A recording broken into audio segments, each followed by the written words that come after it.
আওয়ামী লীগের সবচেয়ে বড় অ্যাসেট হচ্ছে শেখ মুজিবের ইমেজ। আমরা কেউই স্বাধীন বাংলাদেশের স্থপতি হিসেবে শেখ মুজিবের ভূমিকাকে অস্বীকার করি না। বাংলাদেশের ইতিহাস কখনোই উনার ভূমিকাকে খাটো করবে না। যদিও আওয়ামী লীগ তার প্রতিপক্ষের বিরুদ্ধে জাতির পিতার অবমাননার অভিযোগ আনে, মামলা টামলা করে, জেলে পচিয়ে মারে, কিন্তু আওয়ামী লীগাররাই প্রতিনিয়ত শেখ মুজিবকে প্রশ্নবিদ্ধ করে, অপমান করে। শুধু তাই নয়, বাংলাদেশের ইতিহাসের অনেক গৌরবজনক অর্জনকে প্রশ্নবিদ্ধ করে ফেলে। 2018 সালে নৈশ ভোটের পরে যখন সারা দেশে এক নজিরবিহীন প্রতারণার নির্বাচন হলো, তখন আওয়ামী লীগাররা ভোট কারচুপিকে গ্লোরিফাই করতে নেমেছিল। আসুন আমরা তার উদাহরণ হিসাবে টেলিভিশনে প্রচারিত এই ক্লিপটা দেখি। এই যে ফারুক ভাই যেটা বলেছেন যে 70-এর ইলেকশনের সময় আমরা নিজেরা ক্যাম্প করেছি, এবং আমি ভোটার কিন্তু হইনি, কিন্তু আমি নিজে কিন্তু ফলস ভোট দিয়েছি, এবং একটা দুইটা না, অনেকগুলোই দিয়েছি। হ্যাঁ, তো সেইভাবেই কিন্তু আজকে এই দেশ। কিন্তু যেমন আমি একটা কথা বলি তোমার এই কথাটা ধরে, যে অনেক কিছু যে ছোটবেলা ভোটার না ভোট দিয়েছে, তো ওই রেসটা টেনে আমি বলবো, আমি ক্লাস 8-এ পড়ি। এই ঢাকা সিটিতে একবার ইসের পরীক্ষা হয়েছিল, ম্যাট্রিকের। যখন আমি ক্লাস 8-এ পড়ি তখন বঙ্গবন্ধু আমাকে বলেছিল তুই ম্যাট্রিক পরীক্ষা দে।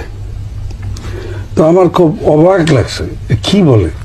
আমি বললাম যে এইটা কি কোন, আমি ম্যাট্রিক পরীক্ষা দেবো মানে ক্লাস 9-এর বই কি সেটাই তো আমি জানি না, আমি পড়ি ক্লাস 8-এ। তো বললো যে ওইটা তো আমার জানার দরকার নেই, আর তোমারও জানার দরকার নেই, তোমাকে পরীক্ষা দিতে হবে এবং পাশ করে আসতে হবে। আমাকে পাশ করে আসতে হবে, আরে আমি লেখাপড়াই জানি না, আমি পাশ করবো কি? বলে ওটা আমার জানার দরকার নেই, তোমাকে পরীক্ষা দিতে হবে, পাশ করে আসতে হবে। 66-এ ক্লাস 8 থেকে তখন বুঝতে পারলাম কিভাবে পাশ করে আসতে হবে। তো জিজ্ঞেস করলাম এইভাবে পাশ করে লাভটা কি? এই ক্লিপের দুটো অংশ আমি আলাদা করে দুটো অংশেরই পর্যালোচনা করতে চাই। প্রথম অংশটি ইলিয়াস কাঞ্চনের। তিনি বলছেন তিনি 70-এর নির্বাচনের সময় ভোট দেওয়ার মতো সাবলকত্বে পৌঁছাননি, কিন্তু তিনি ভোট দিয়েছেন। একটা নয়, অসংখ্য জাল ভোট দিয়েছেন, নিজের মুখের স্বীকারোক্তি। এটাকে তিনি গর্বভরে উল্লেখ করছেন যেন মহান একটা কাজ করে ফেলেছেন। চুরি করে চোর যদি বলে ভাই আমি এই চুরির টাকা দিয়ে মসজিদে সিন্নি দিতাম, তাহলে কি চুরি জায়েজ হয়ে যায়? চুরি সবসময় চুরি, ভোট কারচুপি সব সময় প্রতারণা। এবং আওয়ামী লীগ যে নির্বাচন নিয়ে গর্ব করে, সেই 70-এর নির্বাচনে এমন প্রতারণা হয়েছিল। 1970-এর নির্বাচনই যদি প্রশ্নবিদ্ধ হয়, তাহলে আমাদের মুক্তিযুদ্ধের বৈধতা কোথায় থাকে? এখন পাকিস্তানে যদি ইলিয়াস কাঞ্চনের এই ক্লিপকে 1970-এর নির্বাচনে আওয়ামী লীগের ভোট প্রতারণার দলিল হিসাবে তার উপস্থাপন করে, তাহলে কি হবে? এরা হাসিনার ভোট চুরিকে জায়েজ করতে গিয়ে যে মুক্তিযুদ্ধকে, স্বাধীনতার সংগ্রামকে কোরবানি দিয়ে দিল, সেই হুঁশ এদের নাই। এরা বুদ্ধিহীন নাকি তৃতীয় শ্রেণীর শয়তান? ছি ইলিয়াস কাঞ্চন, ছি। এইবার আসেন দ্বিতীয় বক্তব্যে। ফারুক একজন নৈশ ভোটের এমপি। সে বলছে সে যখন ক্লাস 8-এ পড়ে তখন সে ক্লাস 10-এর বই ছুঁয়েও দেখেনি, জানেও না যে ক্লাস 10-এ কি কি বই পড়ানো হয়। সেই ফারুককে নাকি শেখ মুজিব ম্যাট্রিক পরীক্ষা দিতে চাপাচাপি করেছিলেন। ফারুক রাজি হচ্ছিলেন না, কিন্তু জোর করে ফারুককে পরীক্ষা দেওয়া হলো শেখ মুজিব, এবং ফারুককে বলল পাশ করে আসতে হবে। ফারুক বুঝলো কি করে পাশ করে আসতে হয়, মানে সে নকল করে পাশ করে আসলো ক্লাস 8 থেকে একেবারে ম্যাট্রিকে। মানে বুঝলেন কিছু? ফারুক ক্লাস 8 থেকে ম্যাট্রিক পাশ করে দেশের কোন ফেলালো? বাংলাদেশের কোন বিশেষ ফেলানোর জন্য ফারুককে ক্লাস 8 থেকে ম্যাট্রিক পাশ করতে হবে? ফারুকের বক্তব্য সত্য হলে আমাদের এটা ধরে নিতে হবে শেখ মুজিব নিজে ব্যক্তিগতভাবে ছাত্রদের নকল করে পাশ করার জন্য উদ্বুদ্ধ করত। কি সর্বনাশের কথা! পৃথিবীতে কোন রাজনৈতিক নেতা আছে যে তার দেশের শিশুদের নকল করে পরীক্ষায় পাশ করতে উদ্বুদ্ধ করতেন? না, নাই। শেখ মুজিবই একমাত্র নেতা যিনি এই কাজ করেছেন। আর এই কাজের সাক্ষ্য দিচ্ছে শেখ মুজিবের দলের একজন এমপি। আর সেই শেখ মুজিবের আদর্শ বাস্তবায়নের জন্য বিনা ভোটে শেখ হাসিনার ক্ষমতায় আছে, আরো নাকি অনেকদিন থাকবে। তো ভাইরা আমার, আপনার সন্তানেরা ঠিকঠাক মতো নকল করে পরীক্ষায় পাশ করে দেশের সেবা, বঙ্গবন্ধুর আদর্শ বাস্তবায়ন করতেছে তো? তত্ত্বের তাউজ দখল হইয়া যাইত, কথা সত্য। কাওয়াও কইছে না, গণভবন দখল হইয়া যাইত। কেরে কাওয়া, ক্ষমতা ছাড়া হবু এটা যদি গণহত্যার সাফাই হয়, তাইলে 1971-এর 25শে মার্চ পাকিস্তানি সেনারা কি অপরাধ করেছিল? টিক্কা খান, ইয়াহিয়া খান কি অপরাধ করেছিল? এই ক্ষমতা কোনো মতে ঠেকা দেওয়ার জন্য আগে এসেছিল মাত্র 11 জন জেনারেল। তাদের আমাদের চিনা রাখা দরকার না, কারণ হাসিনা কইছিল না, তার বইয়ের মধ্যে লিখেছিল না যে এই যে সেনাবাহিনী, বিজিবি, পুলিশ, তাদের পরিবার এই দেশে থাকে। তো আমরা একটু চিনে রাখি, হাসিনার প্লেবুক নিয়ে আমরা খেলি। আপনাদের আগে একটা কথা কইয়া নি, হাতে যতদিন বন্দুক আর কমান্ডে সেনা আছে ততদিন তোমাদের দাম। তারপরে কেউ কালে তোমাদের এইবার তোমাদের তুলিব ফেনা, দেখি কোথাও পাও এততে না। দুনিয়ায় কোনো শুল্টির মধ্যে হান্দায় রক্ষা পাবে না। হাসিনা ক্ষমতায় থাকুক চাই না থাকুক। আসেন আমরা ক্ষণিকের পুত্রগুলারে দেখে নেই, চিনে রাখি আজকের দিনের টিক্কা খান জাউরা কারা ছিল। সেনাবাহিনী তার যতখানি প্রেস্টিজ হারাইছে, গালি খাইছে, ঘৃণা অর্জন করছে, তা এই কয়টার জন্য। যদি শান্তি মিশন জয় বাংলা হয়ে যায় তাহলে এই কয়টার জন্যই হবে।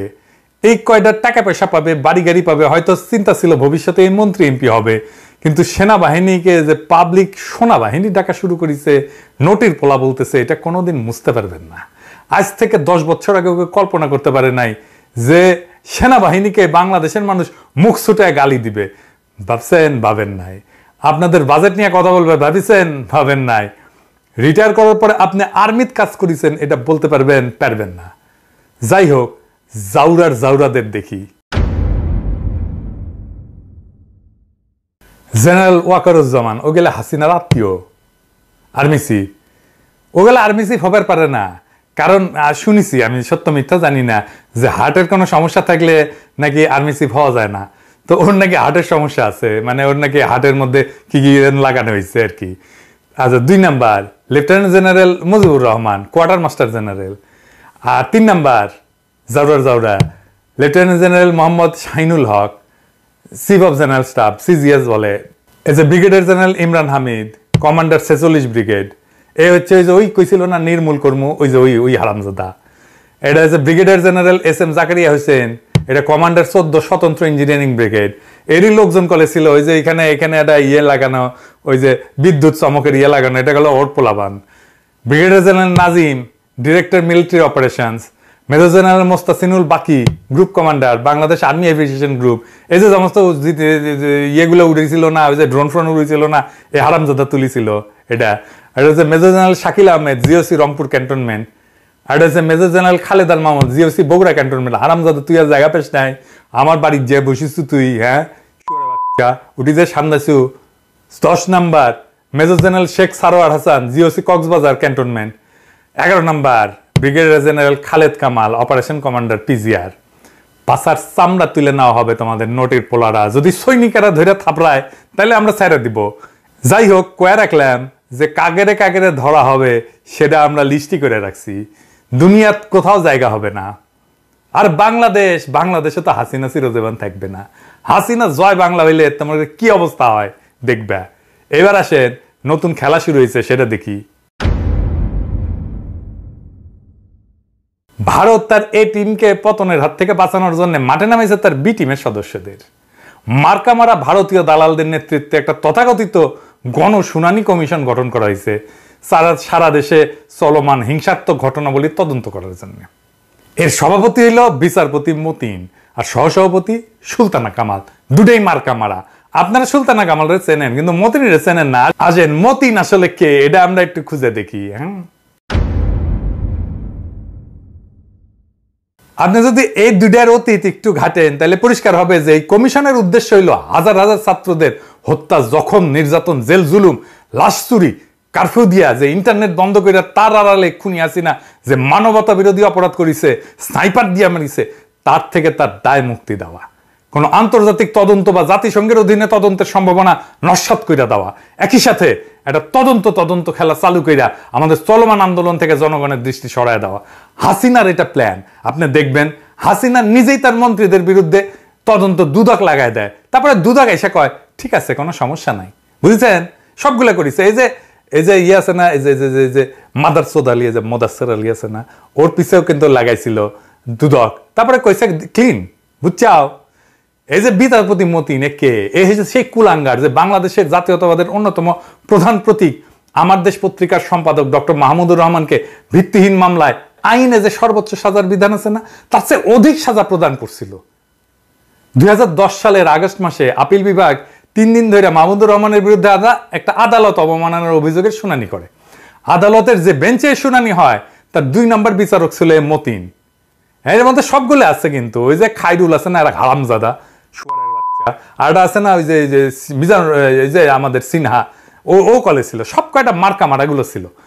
এই যে দেখেন, এই যে রাইট ট্রান্সক্রিপ্ট, হ্যাঁ, এই যে মতিনের নাম প্রথম পাতায়, প্রধান বিচারপতির পরেই।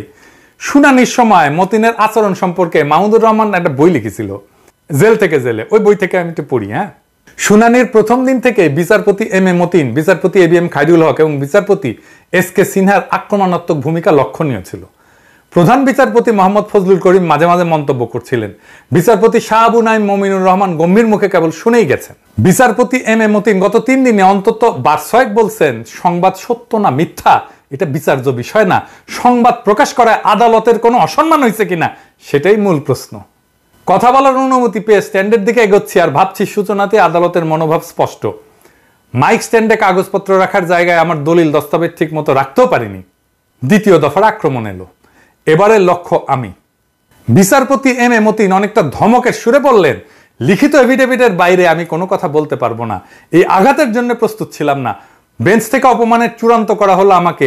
আমি নিজেকে সেই মনে করি। সম্পাদক হওয়ার কি যোগ্যতা আছে আমার? আমি অ্যাপ্রেন্টিস সাংবাদিক হওয়ার জন্য কখনো পরীক্ষা দিয়েছি কিনা? আমার তুচ্ছ শিক্ষা দীক্ষা। আমি এতই অভব্য যে বিচারপতিদের নামের আগে মাননীয় লিখতে হয় তাও জানি না। সাংবাদিকতা না জানা আমি একজন চান্স বা দৈবক্রমে সম্পাদক, চান্স এডিটর। এই যে কইছিলে হারামজাদা কইছিল মতিন। ইত্তেকার আক্রমণে ধূলিসাৎ করে দেওয়া হলো আমাকে। বিচারপতি এম এ মতিন রুলিং দিলেন, আদালত অবমাননার মামলায় সত্য কোনো কৈফিয়ত না, ট্রুথ ইজ নো ডিফেন্স। মানে সত্য এইটা কোনো কৈফিয়ত দিতে পারে না, এটা কইছে এই আরামজাদা। বেঞ্চের বিদ্যুপ্রাত্মক মন্তব্যে হাসির তোরে আমার ক্ষীণ কণ্ঠ চাপা পড়ে গেল। চারপাশ থেকে আঘাতের পর আঘাত ঠেকানোর ব্যর্থ চেষ্টায় শেষ পর্যন্ত পরাজিত হতেই হলো। চরম বৈরী পরিবেশে কেবল মনের জোরে টিকে থাকা অসম্ভব বোধ হলো। গভীর হতাশায় নিমজ্জিত হলাম। এই বৈরী আদালত মাহমুদুর রহমানকে 6 মাসের কারাদণ্ড, 1 লাখ টাকা জরিমানা, অনাদায়ে আরো 1 মাসের জেল এই রায় দেয়। বাংলাদেশের ইতিহাসে এর আগে কাউকে মানহানির মামলায় এইরকম দণ্ড দেওয়া হয়নি। বিচারপতি নামধারী এই মতিন এই অভূতপূর্ব দুষ্কর্মের অন্যতম কারিগর ছিল। আদালত অবমাননা মামলায় 1 লাখ টাকা জরিমানার বিধান আমাদের দেশের আইনে নাই। এই মতিন গং আইনের বাইরে যায় তাকে জেল ছাড়াও নজিরবিহীনভাবে 1 লাখ টাকা জরিমানার সাজা দিছিল। এর কারণ হিসেবে মতিন গং বলছিল এটা করা হয়েছে আদালতের অন্তর্নিহিত ক্ষমতা বলে, যেটা সম্পূর্ণ মিথ্যা।